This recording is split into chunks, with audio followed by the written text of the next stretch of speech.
Broadcasting from the business capital of the world, this is the Podcast Business News Network. Every time I get together with her, we learn so much about these modalities. I'm talking about Chinese medicine. She practices all different aspects of that, from herbals to acupuncture.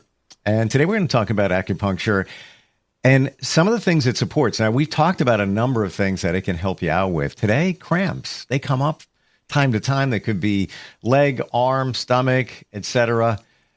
Acupuncture can help with that? Let's dig in. Dr. Kelly, located in New York City, and she can also do virtual consultations for things other than acupuncture. Obviously, you have to be in her office for that. Dr. Kelly, welcome. How you doing? I'm doing good, Steve. How are you doing? I have knee pain today. Out of nowhere, every once in a while, a little sore, but it's like nothing, goes away in a second. And today, it's kind of like every time I take a step, that feeling of, I hope it's not going to be more painful or if I'm going to do damage or anything. I don't know why, what's going on there, but just a random pain, like a cramp. Acupuncture can actually help with that? Yes. Actually, acupuncture is very powerful. It's working on a lot of field we may don't even know. For the pain, actually is very, very effective. I have patients come in for all kind of pain, like neck pain, shoulder pain, lower back pain, hip pain, knee pain, ankle pain, toe pain, all kind of pain. For my experience, it's basically working on every single patient. So it is very effective. So questions, and I'm going to use my knee as an example. So let's say you have some pain. Let's say knee pain, whatever. Maybe you played tennis and now you're a little bit of pain there, a cramp. You get acupuncture. Is it taking care of the root issue? Like, for example, let's say you've done something, maybe you've tore something and you're not really sure. Obviously, if it's excruciating pain, you elevate it and see a specialist for that. But if you get acupuncture for these little cramps and things like that, how do you know that it's not potentially something else and that's masking the pain? So in Chinese medicine, we have a saying, if you have pain, means there's some blockage. So the blockage can be caused by one injury, right? You injured, you did some sports, exercise, or you lifted something very heavy, you injured the muscle, or, the second thing can be from coldness. Like, for example, winter is very cold, very windy, it's snowing, you went outside. Well, nowadays, we have AC, so even in the summer, actually you can have cold get into your body, from your knee, from your shoulder, even from your neck. So it's so common actually in the summer because the AC everywhere and it's turned on so big, it's like winter almost.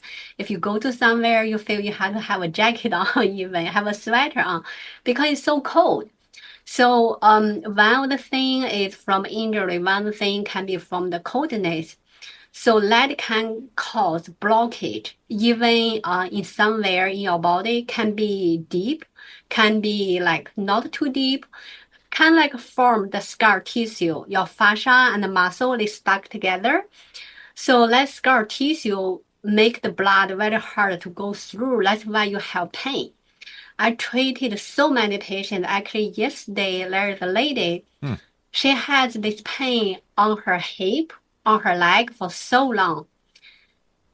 She went to other acupuncturists, didn't really help her, but yesterday I used like such a long needle.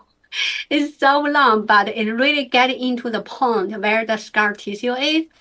She felt so much relief. She like, oh, thank you, Dr. Kelly. I know it's that's the right spot you're hitting on. I feel so much better. Wow. Okay, so I want to address what you're saying here because there might be a connection. The last few nights, I have slept with the window wide open, 2 windows wide open. Woke up yesterday morning like, whoa, it was 48 degrees out. So bedroom was very cold. Probably should have put a sweatshirt on, but I was sleeping. So, you sometimes you sleep better when it's a little cooler. But it's definitely cold. Could that, based on what you're saying, temperature, have something to do with a flare-up of knee pain? Yes, yes. Actually, a lot of knee pain patients, they reported to me said when, it's raining or it's even cloudy, they felt their knee Sure, even more painful. sure. So that's linked with the damp cold. When it's damp, when it's cold, you feel more pain. Even you're the weather weather person, you're telling people, oh, it's gonna rain because your joints telling hmm you, oh hmm my God, I feel more pain, so they're gonna be rain. So I want to go back to, and we've talked about this. I keep count twice so far. This will be the third time, but it's so important. Cold and hot. When the body runs cold and hot, why is that so impactful in Chinese medicine? And can you just explain it again for all of us? What's going on there with, and should we run hot? Is that better? Where should we be in terms of temperature overall? Very good question, Steve. So in Chinese medicine, we always talk about the balance. We never say, even in Chinese medicine in general, we prefer warm than cold, right? Like, for example, we suggest patients drink warm water, not drinking cold water. You've mentioned that But when before, and it's on my I radar, mentioned by the that way. before. Yeah. Oh, yeah. Yeah, but I never say drink boiling hot water, Right. right? Right. So it's always in a balance, even cold and hot. We never say too hot is good. Too cold, of course, is not good for sure. Obviously, it's bad for you because cold, think about this, cold have the potential to congeal. So when you have cold, everything slow down. Just think Hmm. about the water, the ice, right? When it's cold, everything slow down. Look at Like trees. your, Look your at flowers. Everything. Everything shuts down when it's cold. Hmm. yes, yes. So cold just slow down everything, slow down your digestion, slow down your blood movement. That's why when you have coldness in your body, your blood just cannot really move. So Hmm. that's why people have the pain, have the cramp. Think about the people who have cramp most of the time. Not everyone, of course. Athletes, they're different because they're running on their feet all the time. They use their body. They can have cramp even in the daytime, right? When they're doing the sports. But for normal people, right? When we have cramp, usually sometime at night, right? You are not moving because you are kind of like in a still stage because you're lying down on the bed. You're not moving at all. So your blood kind of like moving even more slower. So because you're not active, right? Your body kind of like in a colder situation compared with daytime when you're active. So your blood even move more slower. In that way, it's even harder to move down to your lower leg, to your feet, to your toes. That's why a lot of people have cramp on their lower leg, on their feet, on their toes. Hmm. So cold just somehow has the nature of congeal. So that's why in Chinese medicine, we don't prefer anything cold. That's why we said, try to do not turn on AC all the time. Don't let the AC blow on you. Like if you have AC just behind you, try to put something maybe around your neck so the cold cannot just get into you through your neck. My mom was right. I'm serious. She used to say this stuff all the time. And I was a kid. I'm like, you're old. What do you know? Stop. I wouldn't say that to her, but I'd be thinking like, well, yeah, come on. She would say that all the time. And this is ridiculous. And she would say this. And now it's starting to make sense. When I would sit on the ground outside and it was, the ground was out, usually colder, right? She would say, get off the ground. You're going to get a cold in your stomach.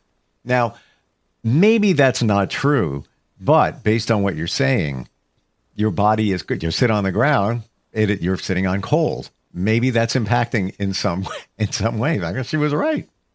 Hmm. Yes, actually, a lot of my patients told me, for example, this relatively young patient, she had PCOS. She said, so I asked her, I said, did you eat a lot of cold stuff? She said, yes. When I was like younger, I always eat a lot of ice cream. My mom always told me, don't. I never listen. I'm like, mom, you're just, older generation. You Right, right. have your own thing. Sure. I'm young, all the young people eat ice cream no matter Yep. when and where. Like, she said, I didn't listen to my mom. Now I call it PCOS. Now I know my mom is right, but it's kind of a little bit too late. I already got it. I said, never be too late, right? I still can help you. But that is so true. A lot of young people, young girls, they eat ice cream when they have their menses, when they have their period. I'm like, try to don't eat ice cream, drink ice cold water when you have your period because you have blood coming out of your body. When you eat the cold stuff, it's gonna slow down the blood flowing. The worst case, the Wow. blood can go back. You're not gonna have your period again. Of course, that's very extreme cases, but it didn't happen. Some people like went out in big rain during the period, so the period stopped, never come back. So it is can happen to you, but you may say, "Oh, I'm a strong person. I don't even have cramp. It's not gonna affect you." No, it can affect everybody. It just in a degree. But in general, cold can jail, cold slow down. That's why I continually repeat this. Try to don't drink ice cold water. Try to don't let the cold blow on you. Wow. And many women, when it's that time, gravitate toward comfort food. So chocolate, ice cream, whatever. I had no idea that the temperature does make a difference. Wow. Okay.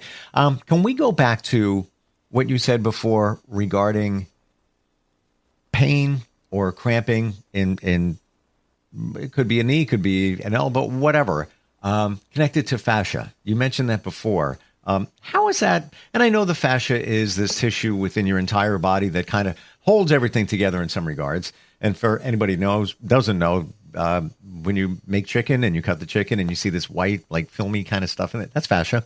We have it in us. You mentioned it before. How does that come into play when you're dealing with cramping and pain? So the fascia is kind of like like you explained, Steve, like kind of like a thing. It's kind of like fabric. It's a tissue. It's connected to tissue, right? It's wrapped around the muscle in our body, everywhere. So the fascia and the muscle not supposed to stuck totally together. But when you have like injury or coldness or something, the fascia and the muscle can stuck together. Then which means the blood cannot flow through the between. Then you will have pain. So it doesn't matter it's on your toe or it's on your leg or even on your fingers or even on your arms. Doesn't matter where it is because fascia is wrapped around the muscle everywhere in your body, like Steve said. But somehow you got the fascia and the muscle stuck together, kind of like form a scar tissue over there. And sometimes it's very deep. Like I explained about my patient, I have several patients, personal trainer, just like a person who like to do heavy lifting, or, a person just, always carry heavy stuff. They can have this scar tissue form and it's so deep. Sometimes they say, oh, I go to get a massage. Massage person felt they like massage. No, the massage cannot get into that deep because it's so deep. And also like, even you say, okay, I went to get a sauna. No, sauna is good. Sauna is good for you, but sauna cannot really get that scar tissue really break down. Acupuncture needle actually, so far, I think the only one way, because I can use a longer needle, I can get into there, I can break it down. Like you see, I go to my Western doctor, they give me like some injection. They're not gonna break down the scar tissue though. It can temporarily break down the pain signal.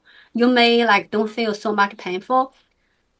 but it's not the root solution. I think to me, the only root solution is you break down the scar tissue with acupuncture needle, and it had to be 13 long needle. Like if it's like small needle, like a half inch or 1 inch, not even do it. So that's my experience. It work on everyone. Wow. Of course, some people may hear long needle and think about running. Reiterating here, the thickness of the needle is extremely, extremely fine, right? It's the needle, even I think long needle is still not that long, not that thick. When you think about the Western doctor needles, it's like nothing compared with them. I sometimes I do, like blood draw or something. Yeah. All the needle they use is so much longer and thicker. Oh, They can give you a big bruise on your arm. yeah, yeah, and I always go by this that needle that's used to draw blood, you could fit a number of acupuncture needles inside that needle. That's how fine these needles are. So, question: talk about fascia. Let's say somebody's had some surgery, and there's stitches, and then some potential scarring with that. Now, there's some doctors recommend putting on certain cream like silicone, massaging the area. What about acupuncture? You mentioned fascia, so I was just kind of wondering. Yeah, actually, acupuncture is very, very effective to break down the scar tissue. Doesn't matter it's like outside you can see it or it's inside. I had patients who like did a big surgery in the front. Like when summer coming, she want to go to beach. They like, look, I have bigger scar tissue over here. Everybody can see it. I don't want to go to beach. So I needled her. The scar literally so fainted, you barely can see. So she can wear bikini, go to beach. Wow, wow! This is such an eye opener in terms of what acupuncture can do to help us. Stands to reason why it's been around for centuries. When we're talking about pain, how about some other examples of how acupuncture can support? I have a lot of patients coming in for anxiety actually, Mm. and anxiety is basically everybody has some. It's just a degree, like it's big or it's small or you can handle it or not. Some people they cannot handle the anxiety, they have to take a pill. Hmm. And some people they can handle it. They just don't take a pill, but they can feel it. But acupuncture, so how acupuncture can relieve anxiety is I mentioned about before, we have certain points can really soothe down the liver. When you have anxiety, it's kind of like your liver qi stagnant in your body. Like stuck here, you cannot really breathe in, breathe out. So acupuncture can smooth the liver qi. So let your qi blood start to move in your body. You feel relaxed. Another explanation is acupuncture somehow actually can calm down the nerve. I think there's a professor in Harvard. He published a paper like maybe 3 years ago or 4 years ago. So he in his lab they did experiment. So usually people use mouse to do experiment. So they put some points on the mouse, then they connect with the nerve in the brain. So they monitor it so the nerve calm down. So that's it's an explanation why people feel so relaxed when they do acupuncture. Actually, a lot of my patients they told me they felt the most deep sleep in my office after during the acupuncture. So they feel so relaxed. That's a lot of patients gave me the Google review. They said they're so relaxed. After the acupuncture, I feel so relaxed. I never felt so good. Wow. Well, it's also you doing something for yourself, so that feels good. Just knowing that you're addressing some issues. Talk about sleep. Would anybody come to you and say, "Yeah, I have sleep issues. Can acupuncture help?" Yes, actually, I have a lot. Even young people or older people, like all kind of patients, they said. So usually it's usually I have patients coming in, I will check their tongue. Actually, from their tongue, I can already tell they're sleeping good or bad. Wow. But of course, I will still, ask them how they sleep. They will say, I actually, it's not good. I have trouble to fall asleep, and I wake up during the sleep. So then there are point behind the ear. Literally the point called peaceful sleep. So Wow. I usually give the point to the people, and they said, after the treatment, their sleep they can have a sour sleep for the whole night. They don't wake up. Yeah, it's usually one of two things: can't fall asleep, or fall asleep no problem, but then you wake up later in the night and then you can't go back to sleep again. Wow. Anything else to add today when it comes to dealing with pain and cramps and acupuncture that maybe we missed? In Chinese medicine, like I mentioned, when you have blockage, usually you will have pain. If you don't have blockage, usually you don't have pain. But how can we avoid the blockage, right? One thing I mentioned, in the summer, AC everywhere, try to, bring something to block the cold AC blow on you directly. That's one thing we can protect ourselves. The other thing is try to don't eat so much cold stuff. I know it's very tempting. The ice cream is cold, ice cold water, ice cold drink. Everything cold looks so good. But again, cold slow down, cold congeal. Cold can slow down your digestion. Cold can slow down your blood movement. So try to avoid too much cold stuff. Wow. Well, it stands to reason, you have leftovers. Let's say you made some soup, whatever it is, you put it in the refrigerator, you wait a little while, it's cold. Take a look at it. What does it look like? Like you said, it congeals, it becomes thick, and that's our blood and our body. Amazing. So I'm going to hand you a beverage right now. It's going to be room temperature, or it's going to be maybe, not hot tea, but a little warmer tea.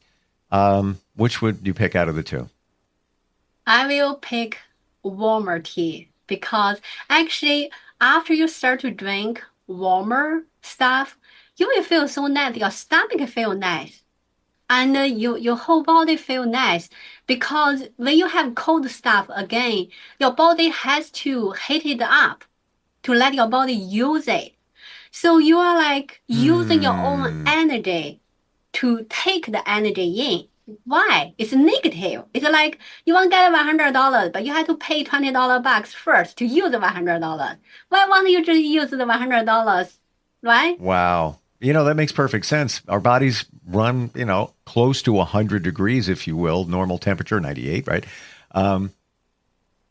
Why would you want to put something cold in? Because now I see what you're saying, that your body has to work overtime to heat that up anyway. So why not start with something warmer? Wow. So insightful today, as always. Dr. Kelly, I know you're in New York City, where acupuncture obviously needs to be done, but you can do consults about anything else Chinese medicine related virtually. What's your website? It's Kelly121acupuncture.com.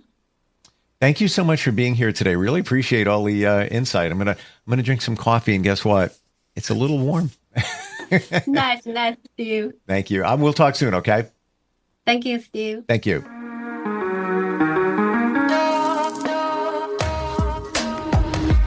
Broadcasting from the business capital of the world, this is the Podcast Business News Network. Adopt US Kids presents Multiple Choice Parenting. Your daughter just had her first breakup. Do you A, put yourself in her shoes? How could he do this to you? And for Sheila, she has split ends. B, console her. Oh, sweetie, this is going to happen a lot. 4, maybe 5 more times before you get married. C, take charge. Got to get this all straightened out. Give a little talking to, man to man, mano a mano. Hey, Steve. It's now a good time? No? Okay, no problem. Bye. Or D, help her find a new boyfriend. I know a great place to meet boys. The internet. Nice, single boys. Never mind. How about some ice cream? As a parent, there are no perfect answers. But you don't have to be perfect to be a perfect parent. Thousands of teens in foster care will love you just the same. For more information on how you can adopt, visit adoptuskids.org. A public service announcement from the U.S. Department of Health and Human Services, Adopt U.S. Kids, and the Ad Council.